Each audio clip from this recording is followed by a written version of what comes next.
बिन तोहरा कान्हा रहल न जाता हो, बिन तोहरा कान्हा रहल न जाता हो। सिसकी सिसकी हमरो दिन कटी जाता हो, सिसकी सिसकी हमरो दिन कटी जाता हो। याद बा बसल दिल में, अखियन में पानी बा, याद बा बसल दिल में, अखियन में पानी बा है। सचहु जुदाई अब ई सहल न जाता हो, सचहु जुदाई अब ई सहल न जाता हो।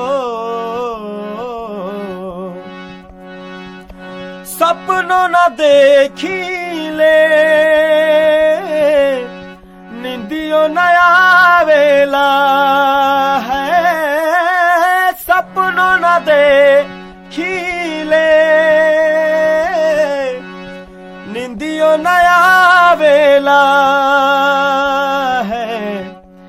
जागते बीतेला रतिया, जागते बीतेला रतिया, मन छपिटाता हो, बिन तोहरा कान्हा रहल ना जाता हो। जमुना के पन घाट पर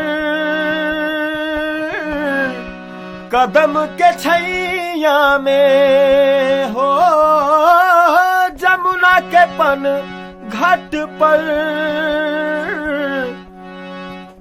कदम के छैया में है। बांसुरी के धुन कतहूँ, बांसुरी के धुन कतहूँ अब न सुनाता हो, बांसुरी के धुन कतहूँ अब न सुनाता हो।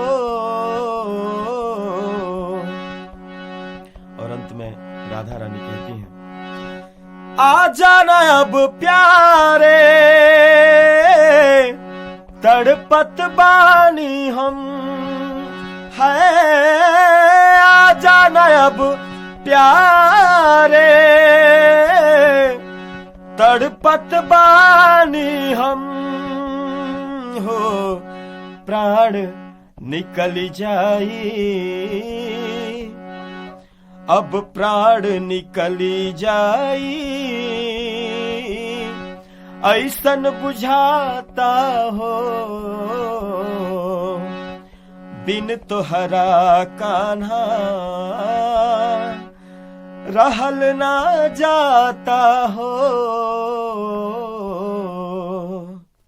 प्रणाम। अगर आपके हमारी कोशिश ठीक लगी तो कृपा करके हमारे चैनल को सब्सक्राइब करें। जय हो।